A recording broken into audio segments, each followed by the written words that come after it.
Hello guys, welcome to Pakistani real reaction. तो कैसे हैं आप सब? उम्मीद है आप सब बढ़िया होंगे, मजे में होंगे और खुश भी होंगे। मेरा नाम है वैसे मैं हूं मुबशर। सो गाइस, वीडियो का टाइटल है यूरोप का नया तमाशा, भारत से सारे जहाज खाली लौटे, भारत करेगा यूरोप पर केस। तो भाई भारत इस टाइम भड़क गया है और यूरोप पर केस करने पे आ गया है इंटरनेशनल सतह पर। क्या है यार? यूरोप ने तमाशा भारत के साथ स्टम्प बना के रखा हुआ है, जिसका जवाब भारत ईंट का पत्थर से जवाब देगा। तो भाई सारा सीन क्या हुआ है पहले भाई जानते हैं, बाकी बातें करेंगे बाद में। काउंटडाउन करते हैं 3 2 1 एंड स्टार्ट। दोस्तों, यूरोपीय देशों के प्रतिबंधों का असर अब भारत के ऊपर दिखना शुरू हो चुका है और कई शिपिंग कंपनियों ने अपने जहाजों को भारत से तेल ले जाने के लिए मना कर दिया है और ये जहाज भारत में आकर खाली वापस लौट रहे हैं। इस खबर के ऊपर डिटेल में आगे बात करेंगे। इसके अलावा हमारी दूसरी खबर भारत की सबसे खतरनाक अग्नि 5 मिसाइल के अपग्रेडेड वर्जन को लेकर आ रही है, जो कि बेहद ज्यादा विध्वंसक होने वाला है और इसको लेकर कई डिटेल सामने आई है। इन दोनों खबरों के बारे में इस वीडियो में डिटेल में बात करेंगे, इसीलिए वीडियो को अंत तक जरूर देखिएगा। रूस यूक्रेन युद्ध के चलते पश्चिमी देशों ने रूस पर कई बार आर्थिक प्रतिबंध लगाए हैं। अब यूरोपीय संघ के नए प्रतिबंधों का सीधा असर भारत की एक प्रमुख रिफाइनरी पर पड़ रहा है और वह है नायरा एनर्जी लिमिटेड। हाल ही में ईयू ने नायरा एनर्जी को अपने प्रतिबंधों की सूची में शामिल कर दिया था, जिससे अंतर्राष्ट्रीय तेल कंपनियां और शिपिंग ऑपरेटर इससे दूरी बनाने लग गई है। यूरोपीय संघ के इस फैसले के बाद अंतर्राष्ट्रीय स्तर पर काम करने वाले जहाज ऑपरेटर अब नायरा एनर्जी के साथ व्यापार करने से कतरा रहे हैं। चाहे वो कच्चा तेल आयात करना हो या रिफाइंड प्रोडक्ट जैसे डीजल को एक्सपोर्ट करना हो, सब पर असर दिखने लगा है। नायरा एनर्जी में रूस की सरकारी तेल कंपनी रोसनेफ्ट की 49.13% हिस्सेदारी है। इसी कारण यूरोपीय यूनियन की नजर उस पर टिकी हुई थी। जैसे ही प्रतिबंध लागू हुए, नायरा की स्थिति पर असर साफ दिखने लगा। उदाहरण के लिए एक जहाज टालरा जो वाडिनार पोर्ट से डीजल का कार्गो लेने आने वाला था, अचानक अपने रास्ते से मुड़ गया और बिना माल लादे ही बंदरगाह से निकल गया। ये फैसला शुक्रवार को लागू हुए ईयू के प्रतिबंधों के बाद लिया गया। एक और जहाज चांग हांग शिंग यून जो वाडिनार की तरफ आ रहा था, उसने भी अपना रास्ता बदल लिया और अब वह अरब सागर की ओर निकल गया है, ताकि दक्षिण अफ्रीका के लिए किसी और शिपमेंट को उठाया जा सके। इसका मतलब है कि सिर्फ एक कंपनी नहीं, बल्कि कई शिपिंग ऑपरेटर अब नायरा एनर्जी से दूरी बना रहे हैं। अंतर्राष्ट्रीय शिपिंग उद्योग में ग्रीस और नॉर्वे की कंपनियों का दबदबा है और इन देशों की कंपनियां यूरोपीय यूनियन के नियमों को कड़ाई से मानती है। इसीलिए यदि किसी कंपनी पर यूरोपीय यूनियन ने प्रतिबंध लगाया है, तो वह कंपनियां उसके साथ व्यापार नहीं करेंगी, भले ही वह कंपनी यूरोपीय संघ का हिस्सा ना हो, जैसे भारत की नायरा एनर्जी। बाजार विश्लेषकों के अनुसार अभी यह देखना बाकी है कि ये दूरी सिर्फ शिपिंग कंपनियों तक सीमित रहती है या फिर वित्तीय संस्थाएं और बाकी ट्रेडिंग पार्टनर भी नायरा एनर्जी से दूरी बनाने लगते हैं। अब भारत की रिफाइनरियों ने भी यूरोपीय संघ से स्पष्टता की मांग की है।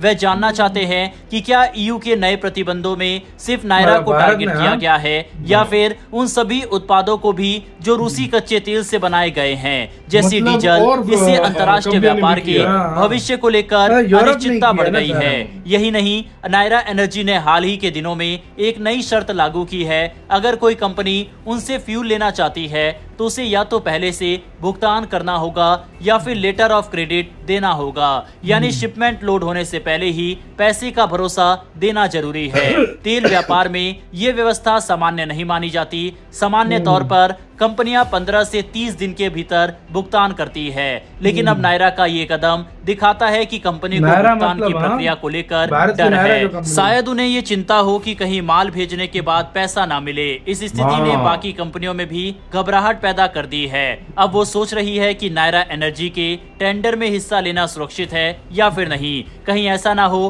कि माल लेने के बाद उनके ऊपर कानूनी या वित्तीय झंझट आ जाए। दूसरी ओर नायरा एनर्जी ने कहा है कि वह इस पूरे मामले पर कानूनी सलाह ले रही है और जरूरी कदम उठाएगी, जिससे उनके व्यापार को सुरक्षा मिले। वहीं रूस की कंपनी रोसनेफ्ट ने ईयू के इस कदम को अनुचित और गैर कानूनी बताया है। इस घटनाक्रम का असर सिर्फ एक कंपनी तक सीमित नहीं है। भारत के लिए यह एक चेतावनी है कि अगर कोई कंपनी किसी ऐसे देश से जुड़ी है जिस पर अंतर्राष्ट्रीय स्तर पर प्रतिबंध लगे हुए हैं, तो उसका असर भारत की अर्थव्यवस्था और व्यापारिक प्रतिष्ठा पर भी पड़ सकता है। भारत जैसे देश के लिए जो जो बड़ी मात्रा में कच्चा तेल आयात करता है और उसे प्रोसेस करके दुनिया को एक्सपोर्ट करता है, ऐसे प्रतिबंध वैश्विक व्यापार व्यवस्था में गंभीर सवाल खड़े करते हैं।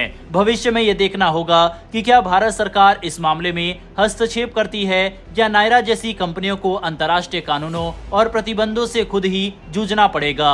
हालांकि इन प्रतिबंधों के बावजूद नायरा एनर्जी ने 70,000 करोड़ की इन्वेस्टमेंट भारत के अंदर करने का ऐलान किया है, जो कि बताता है कि कंपनी अभी भी यूरोपीय यूनियन की धमकियों से डरी नहीं है। लेकिन जिस तरह से जहाज भारत से खाली लौट रहे हैं, ये जरूर चिंता का विषय है। इस खबर के बारे में अपनी राय कमेंट बॉक्स में लिखकर बताइएगा। बढ़ते हमारी अगली खबर की तरफ, जो कि अग्नि 5 मिसाइल को लेकर आ रही है। भारत अब एक नई और बहुत ताकतवर मिसाइल बना रहा है, जो भविष्य के युद्धों में बड़ा बदलाव ला सकती है। इस मिसाइल का नाम है अग्नि 5 बंकर बस्टर वेरिएंट। इसे भारत की रक्षा संस्था DRDO तैयार कर रही है।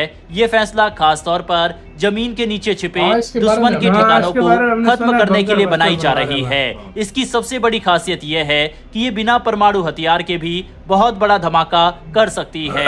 इस मिसाइल में करीब 7500 से 8000 किलो का पारंपरिक विस्फोटक लगाया जाएगा।